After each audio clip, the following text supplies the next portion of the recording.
J'ai mis en mode vidéo là, c'est bon. J'ai l'impression que j'apparais un peu trop clair, genre... Ah non, là c'est bon là. Baby. Yeah.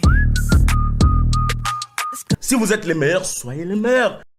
So yeah guys, we back with Better with Timber. J'espère que vous allez bien. En fait, je voulais faire une vidéo un peu genre récap. Pas vraiment récap, mais genre les leçons que j'ai appris en 2021. Mais comme c'était assez violent, on va parler de gifles. Parce que 2021, je sais pas vous, hein, mais moi, 2021 m'a mis des gifles. Mais c'est des gifles qui étaient nécessaires, of course. J'ai fait une liste du coup, une liste de je sais pas combien, 8, 7, quelque chose comme ça. And yeah, let's go. Première chose que j'ai apprise ou même réapprise en 2021, c'est à prendre du temps pour moi, à profiter, à me faire plaisir et surtout à me reposer. Très important. C'est d'ailleurs de ça qu'est né mon post que j'avais mis, je crois que c'était en juillet, Priority Zero. Je pense que la base de tout, c'est d'abord toi. En fait, c'était exactement ce que j'étais en train d'apprendre, à me mettre en priorité parce que moi je suis une personne, mon style de vie, mon mindset c'est je vis pour les autres. Quand je fais les choses, ma motivation entre autres c'est les autres, c'est vous. Et en gros, certes, vivre pour les autres c'est ma base, mais j'ai dû genre solidifier le sous-bassement qui était moi. J'ai dû me remettre en priorité. Avant de faire des autres ma priorité 1, j'ai appris à faire de Dieu, de moi-même, la priorité 0. Et ça je l'ai appris notamment durant des moments où je me suis retrouvée seule. Les circonstances ont fait que je me suis retrouvée seule, pas parce que je me suis embrouillée avec des gens ou parce que je me suis isolée, renfermée, whatever, mais parce que les circonstances ont fait que les gens autour de moi, mes confidents, étaient occupés. Il y avait des périodes un peu busy quoi, normal. Enfin, on est des humains, on est des grands, on a notre vie et tout. Ce qui fait que je ne pouvais que m'appuyer sur Dieu et passer du temps avec moi en fait. J'ai appris à chérir les moments de solitude. J'ai appris à voir la solitude comme des moments avec moi-même. À la base, je suis une personne, j'aime beaucoup être seule. Je suis quelqu'un, j'aime bien manger seule. J'aime bien être dans mon coin. Mais là, il y a solitude et solitude. Il y a la solitude que tu choisis, il y a la solitude qui t'est imposée. Il y a cette solitude qui m'a été imposée, mais qui a dû m'être imposée pour que je réapprenne à me mettre en première, pour que je réapprenne à me faire plaisir, pour que je solidifie en fait le sous-bassement de ma vie. Et c'est pour ça que ces moments ont été là. Et c'était violent, c'était dur. J'aurais même pas envie de les revivre. Mais ça m'a appris. Ça m'a appris aussi l'importance du repos, qui fait partie du fait de prendre soin de soi. Et c'est de ça aussi qu'est né un post dans lequel je disais que certes, c'est bien de travailler, il faut faire de l'argent et tout. Mais tu pourrais pas travailler si tu n'es pas en vie, si tu n'es pas en bonne santé en fait. Donc tu es obligé de te mettre en premier, de prendre soin de toi premièrement pour pouvoir travailler, faire tout ce que tu fais aujourd'hui en fait. Parce que si t'es pas là, toutes ces choses n'existent pas, toutes ces actions n'existent pas en fait.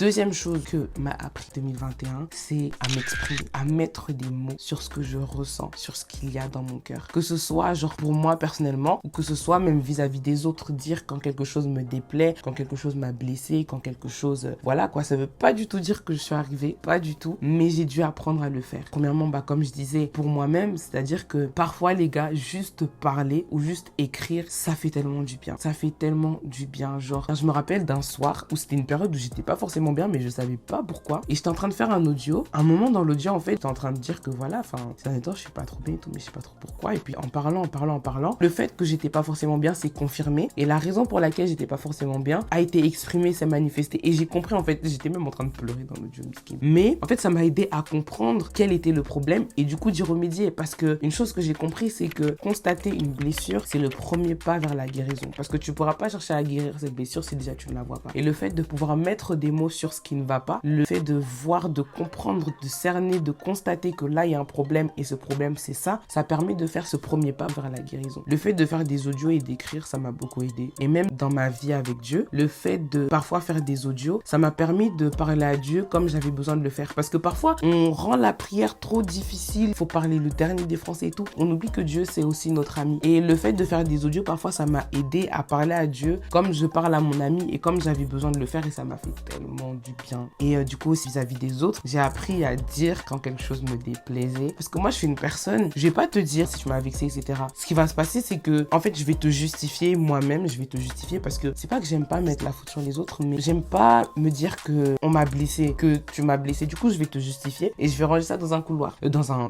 couloir, dans un tiroir. Et c'est pas forcément bon parce que finalement j'ai rangé ça dans le tiroir là, mais ça reste quelque part. Et du coup si un jour tu m'énerves, je vais repenser à ça en fait et ça va alimenter la colère colère là, vraiment, tu vas pas savoir je suis énervée. Tu vas seulement sentir, mais tu vas pas comprendre. Parce que toutes ces choses-là, c'était rangé dans le tiroir. Et du coup, j'ai appris à dire quand ça va pas, tu m'as blessé, tu m'as fait du mal et tout. Vraiment important, les gars. Genre, pas forcément dans l'optique de s'embrouiller avec les gens ou de montrer que toi, vraiment, tu m'as fait mal. Il faut que tu saches, je vais te piquer aussi. Non, pas forcément dans cette optique-là, mais juste pour cultiver la paix. La paix, les gars, c'est trop important. Genre, la paix en fait. Soyons dans la paix. Troisième chose que m'a appris 2021, c'est que l'argent, ça doit pas être un sujet de maux de tête. L'objet comme ça, qui n'a même pas de valeur sinon on l'utilise pas, ça vient nous donner mal à la tête, nous empêcher de dormir, nous inquiéter comme si... Non, les gars, franchement. Bon, après, c'est peut-être plus facile à dire qu'à faire parce que l'argent permet de se loger, de se vêtir, de se nourrir, etc. Mais cette mentalité selon laquelle on dépend de l'argent, que sans l'argent, on n'est rien, il faut arrêter de se laisser inquiéter par l'argent. Et 2021, j'ai appris à arrêter de me dire que, oh punaise, je vais pas avoir assez d'argent. Non, je planifie à la limite mes dépenses, je fais attention, etc., etc. Si j'ai pas d'argent, et j'attends le mois prochain, tout ça. Mais je ne me laisse pas inquiéter. Genre, non. Enfin, je veux pas. Je refuse. Je veux pas. Des maux de tête à cause de l'argent. Mais pour aller où? Pour aller où? Non, franchement, 2021, j'ai dit non. La paix. Vraiment la paix dans toutes choses, dans tous les niveaux. Et quand je regarde à toutes ces choses que j'ai apprises en 2021, c'est des choses qui permettent de cultiver la paix. L'argent nous trouble pour rien. Voyons les choses différemment. Planifions, épargnons, faisons ce qu'il y a à faire, mais ne nous laissons pas inquiéter par l'argent comme si c'était notre patron en fait. Attendez quand même, soyons sérieux. Quatrième chose que j'ai apprise, la patience. En plus, je me rappelle le jour de mon anniversaire. Il y avait une personne dans son message de souhait d'anniversaire pour moi. D'ailleurs, si tu passes par là, merci beaucoup. Franchement, que Dieu te bénisse. Cette personne, dans son message, m'a dit que, voilà, je prie que Dieu te donne de la patience et tout, parce que tu en as besoin, en fait. C'était pas en mode, ouais, toi, franchement, t'as besoin de patience et tout. Non, pas du tout. C'était vraiment en mode, voilà, je prie que Dieu te donne la patience et tout. Et moi, quand j'ai lu ce message, je me suis dit, mais quoi? Mais je suis grave patiente. Parce qu'en fait, je passais par une période où je me devais d'être patiente, en fait. J'étais en train de patienter, tout simplement. Enfin, c'est bizarre à dire, mais c'était une période où je me trouvais grave patiente, en fait. Et dans les semaines qui ont suivi, je me suis rendu compte que j'avais vraiment besoin de patience. Et du reste, que ce soit la patience quand il faut attendre les transports, un train qui est retardé, au lieu d'aller chercher d'autres chemins et tout, tu attends seulement. Parce que finalement, il y a eu des jours, ça c'est ça mon problème aussi, je sais pas vous, mais des jours où ton bus ou ton train il est retardé, du coup tu décides de prendre d'autres chemins et tout, mais finalement tu te retrouves plus en retard que si tu avais attendu le train qui était retardé. Non, la patience les gars. Ou même des trucs bêtes de la vie de tous les jours, t'as envoyé un message, mais la personne te répond pas directement. Au lieu de commencer à réfléchir, oh elle est fâchée, elle m'en veut pour quelque chose, peut-être que j'ai fait quelque chose, tu commences à trop réfléchir, même carrément tu commences à te créer des scénarios qui n'avaient même pas lieu d'être, de culpabiliser pour des trucs, pour rien en fait. Attends seulement que la personne te réponde. Elle est occupée, ça se trouve elle a pas vu le message, ça se trouve elle a vu, mais elle attendait de poser pour te répondre, ça se trouve elle a vu, mais elle a oublié de te répondre. Attends, sois patient, au lieu de commencer à trop réfléchir. La paix, la paix les gars, franchement la paix. Soyons patients. On néglige trop la patience, c'est trop une vertu, c'est trop important. Soyons patients les gars, la vérité soyons patients. Cinquième chose, les pensées. Les pensées, si tu les gères pas, ça te joue des tours. Et même quand je disais, genre avec la patience, genre le fait d'attendre la réponse à un message au lieu de commencer à trop réfléchir, c'est la même chose. Genre gérer les pensées. C'est tes pensées, en fait. C'est tes pensées. Donc tu dois les gérer, tu dois les maîtriser, tu dois leur dire stop quand faut leur dire stop. Cette année, ça a vraiment été une année durant laquelle, genre, la lumière a été mise sur des trucs vraiment dans ma vie. Il fallait que non, faut que je taffe ça. Et mes pensées, non.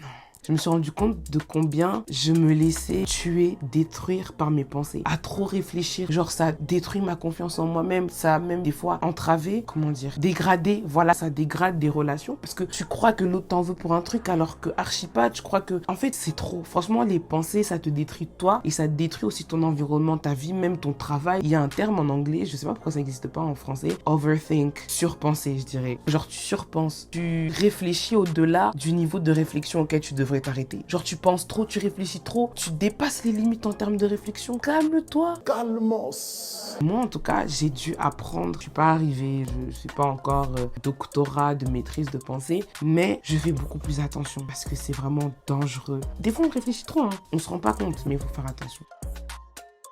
6e chose que j'ai appris, faire attention à ce que je dis. Il y avait une période, genre août-septembre, il y avait une expression que je disais beaucoup, juste comme ça, genre je la disais vraiment à la légère, hein. Mais je disais souvent, ah ouais, je suis timide. Non, je peux pas, je suis timide. J'ai pas envie, je suis timide. Non, mais dis pas ça, je suis timide. Non, non, non, je suis timide, je suis timide, je suis timide. Et c'était vraiment à une période. Et un jour, je me suis fait embrouiller, hein. On m'a reprise parce que, en fait, on m'a dit, arrête de dire ça. La personne qui me disait ça avait constaté que, elle avait constaté que je disais ça de ouf. Et que du coup, genre, ça avait joué sur mon comportement. J'étais timide avant. Aujourd'hui, thanks God, I'm not anymore. Mais des fois, j'avais des comportements, des attitudes de personnes timides alors que je les avais plus ou je les avais jamais, en fait. Et ben, j'ai arrêté de dire ça. Je dis plus ça, même.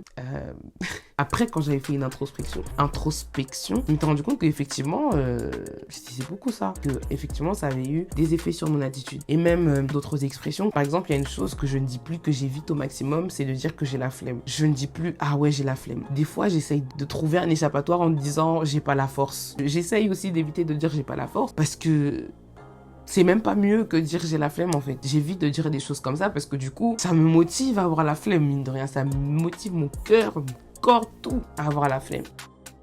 7e chose que j'ai apprise et que du coup j'ai dit tout à l'heure, protéger ma paix. Déjà qu'à la base, je suis une personne avec laquelle tu peux difficilement avoir des problèmes. Moi, je suis pas une personne à problème. Franchement, je crois que j'ai jamais eu de problème dans ma vie. Peut-être en primaire avec Manon parce qu'on avait le même crush. C'est une vraie histoire. Bref. Mais sinon, si t'as des problèmes avec moi, c'est que tu te les as créés toi-même. C'est pas possible. Tu peux pas avoir de problème avec moi. Ou peut-être les trucs en mode parce que voilà, tu m'as blessé et tout et je l'ai pas dit et je commence à me montrer un peu distante. Tu vois, des petits trucs comme ça. Mais ça, c'est ma faute. Mais je suis pas une personne à problème à la base. Mais comment j'ai encore plus cultivé ma paix. Vous connaissez le système dodo? Devant les problèmes, on dort. Tu me cherches des problèmes, je dors. Les gars, la paix, c'est trop important. La paix. En fait, je sais même pas comment dire. Genre juste, cultivons la paix, protégeons notre paix. On peut pas être efficace si on n'est pas dans la paix. Même si parfois, il faut couper les réseaux sociaux. D'ailleurs, ça, combien j'ai appris à me détacher des informations. Ça veut pas dire que quand il faut être informé, je suis pas informé. C'est quand même important, voilà, de savoir ce qui se passe dans le monde et tout. Mais je privilégie ma paix. De toute façon, je vais faire un métier dans lequel je suis obligée d'être informée. Mais je privilégie, je chéris cet équilibre en fait. La paix.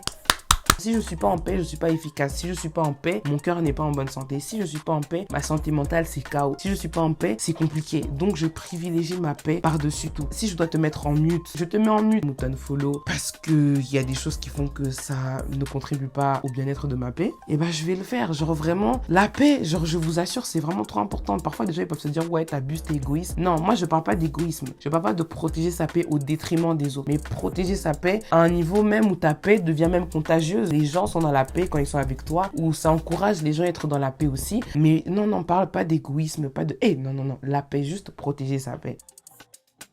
8e chose, sortir de sa zone de confort. Et j'ai surtout appris que sortir de sa zone de confort, c'est bien de sortir de sa zone de confort géographiquement, ou des fois on voit des gros trucs, sortir de sa zone de confort, genre en mode de, je sais pas quel exemple vous donner, mais sortir de sa zone de confort, c'est aussi dans les petites choses. Genre par exemple, comme je vous disais tout à l'heure, le fait de m'exprimer, de dire quand quelque chose ne va pas et tout, ça me donne de sortir de ma zone de confort. Ou aller demander pardon quand t'as blessé quelqu'un, ça se trouve tu l'as même pas blessé, mais il y a un froid où tu as demandé pardon, c'est sortir de sa zone de confort. Décider de laisser sa carte à la maison pour ne pas dépenser dehors, à gauche, à droite, en désordre quand tu sors. C'est sortir de sa zone de confort. Ouvrir un compte épargne pour mettre de l'argent de côté, ça peut être sortir de ta zone de confort. Chacun a ses zones de confort et chacun a ses façons de sortir de sa zone de confort. Donc ça passe par les petites choses comme ça peut passer par des grandes choses. Et sachez que vos zones de confort sont les ennemis de votre succès, de votre réussite. Donc il faut seulement laisser ça. Même si c'est difficile, faire des efforts. Mais j'ai appris à faire des efforts. Est-ce que je suis sortie de toutes mes zones de confort? Je sais pas. Je pourrais pas vous dire que oui parce que certainement j'en ai plein d'autres. Mais j'ai appris à sortir, à quitter certaines zones de confort et ça m'a fait du bien. C'était difficile, mais à la fin, j'étais fière de moi. On va continuer 2022, 2023, 2024. On va encore quitter les zones de confort parce que